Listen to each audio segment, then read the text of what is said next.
Hello दोस्तों, आज हम प्रतिशत के बारे में पढ़ेंगे जो जीरो लेवल से स्टार्ट करेंगे। तो देखिए, पहले तो प्रतिशत का मतलब समझिए कि प्रतिशत का अर्थ क्या होता है।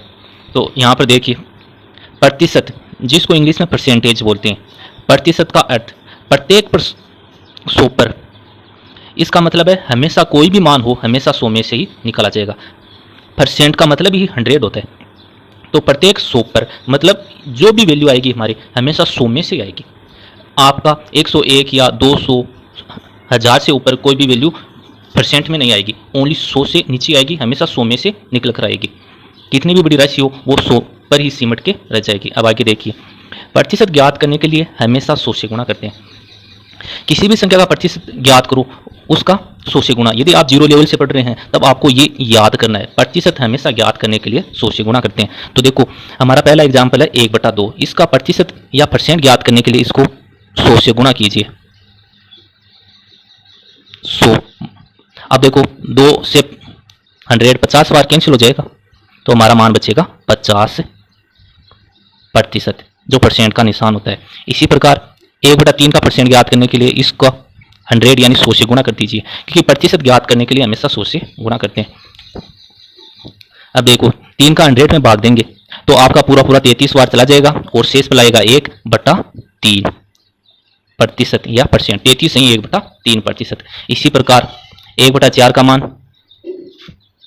4 का भाग 25 बार चला जाएगा 100 में, तो हमारा मान क्या आ जाएगा 25%। हमारा दूसरा रूल है, प्रतिशत वाली संख्या में हमेशा 100 से भाग दिया जाता है। इसका मतलब है जो भी प्रतिशत के रूप में संख्या दी हुई है या परसेंट के रूप में संख्या दी हुई है उनको हल करने के लिए हमेशा 100 का भाग दिया जाता है। इससे पहले वाला रूल क्या था, प्रतिशत ज्ञात करेंगे तब हम 100 या 100 से गुणा करते थे। अब क्या है, प्रतिशत वाली संख्या हटाएंगे या इसको हल करेंगे तब इसमें 100 का भाग दिया जाएगा। तो हमारी पहली संख्या है 50%, तो इसका मतलब क्या होगा 50, इसमें 100 का भाग दे देंगे, यहाँ पर प्रतिशत का निशान हट जाएगा बटा 100। तो 50 का भाग 100 में कितनी बार जाएगा, 2 बार, तो मान क्या बचेगा 1/2।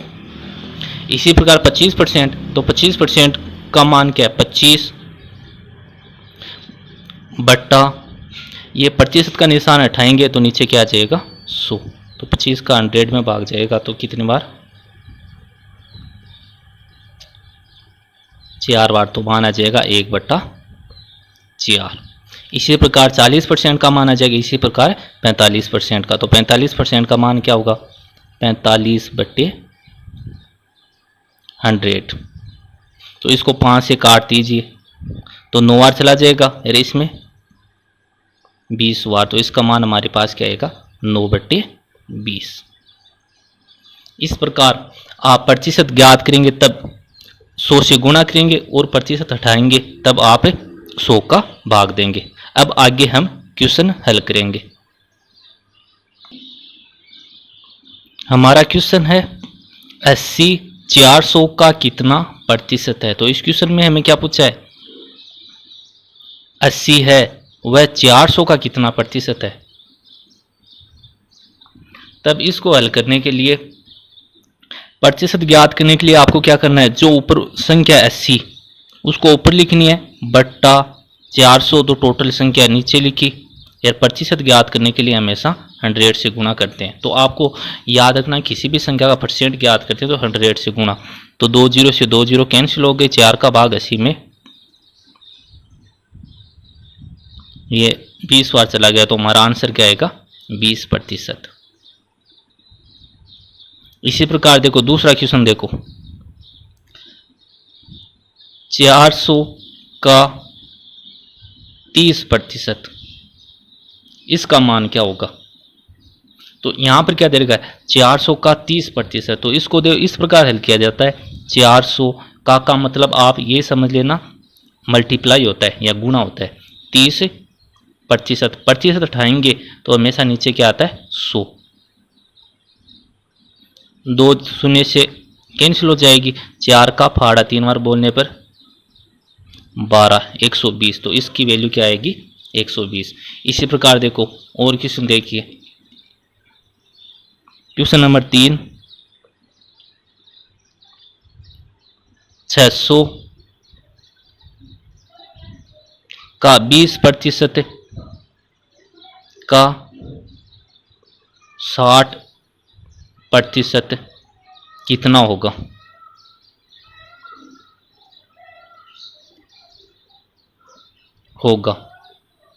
तो ये मैं आपको जीरो लेवल से बता रहा हूँ ना, तो डायरेक्ट भी कर सकते हैं। 600 का 20% निकालो कितना होता है ना। तो आप देखो 600 का 20%, तो 600 का मतलब, या इंग्लिश में ओप का मतलब हमेशा मल्टीप्लाई होता है। तो 600 गुणा 20, प्रतिशत हटाएंगे तो हमेशा 100 का भाग लगाएंगे, गुणा 600 बटा 100। तो 2 शून्य से 2 जीरो कट गई, ये 1 शून्य और ये 1 शून्य। तो 6 का गुणा 6 से 36, 36 का 2 से गुणा करेंगे तो हमारा मान आ जाएगा 72।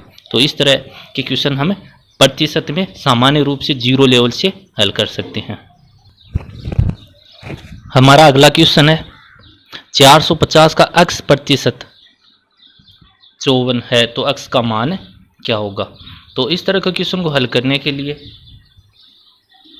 तो देखिए 450 का मतलब है गुणा x प्रतिशत। तो मैंने क्या परसेंट कहीं पर भी हो उसको हटाने के लिए हमेशा किसका भाग दिया जाता है? 100 का। तो बराबर मान हो जाएगा 54। मतलब यहाँ पर क्या दे रखा है? 450 का x% है, वो क्या दे रखा है? 54। तो बराबर के, तो यहाँ पर देखो 1 0 से 1 0 कैंसिल हो जाएगा। इसको काटना चाहो तो काट दीजिए। 5 का भाग 9 बार चला जाएगा, फिर यहाँ पर चला जाएगा 2 बार। अब x का मान ज्ञात करने के लिए क्या करना है? x में जो संख्या डिवाइड होती है भाग जाता है, वो इधर आएगी तो वो गुणा हो जाएगी और 9 का भाग लग जाएगा। तो x बराबर क्या बचेगा? 54 गुणा 2 बटा 9। तो 9 का भाग 6 बार चला जाएगा, तो हमारा 6 गुणा 2 मान कितना बच जाएगा? 12। तो x का मान यहाँ पर क्या आएगा? 12। इसी प्रकार देखो अगला क्वेश्चन है, एक का वेतन 7,000 से बढ़कर 10,000 हो गया। यहाँ पर क्या है? एक का वेतन 7,000 से बढ़कर 10,000 हो गया, तो उसके वेतन में कितने प्रतिशत की वृद्धि हुई? तो यहाँ पर देखिए प्रतिशत ज्ञात करना है, मतलब 7 से 10,000 हुआ तो प्रतिशत में वृद्धि कितनी हो गई? तो देखो 7 से 10,000 होने पर यहाँ पर वृद्धि कितनी आई हमारे पास? वृद्धि आप 10,000 में से 7,000 घटाएंगे तो वृद्धि आ गई हमारे पास 3,000, है ना। तो प्रतिशत ज्ञात करने के लिए आपको ये फॉर्मूला याद रखना है, ये आप ये ट्रिक याद रख लीजिए। चाहे जो अंतर आता, जो वृद्धि होती है उसको ऊपर लिखिए, बट्टा लाभ हानि ज्ञात करो या प्रतिशत ज्ञात करो, हमेशा नीचे प्रारंभिक मान आता है। लाभ हानि में तो क्रय मूल्य आएगा और प्रतिशत में हमेशा जो शुरुआत वाला मान होता है ये हमारा प्रारंभिक मान है और अंतिम मान क्या है? 10,000। तो प्रतिशत हमेशा ज्ञात करेंगे ना, तो इसका प्रारंभिक मान आएगा। यदि 7,000 से बढ़कर 10,000 होती है तो ऊपर तो इसका डिफरेंस अंतर आ जाएगा, नीचे आ जाएगा प्रारंभिक मान, गुणा 100% ज्ञात करने के लिए 100। तो 3 0 से 3 0 कैंसिल हो जाएगी, तो मान क्या बचेगा? 300 बटा 7। तो इसका मान क्या आएगा? भाग दे दीजिए, तो 42 सही 6/7%।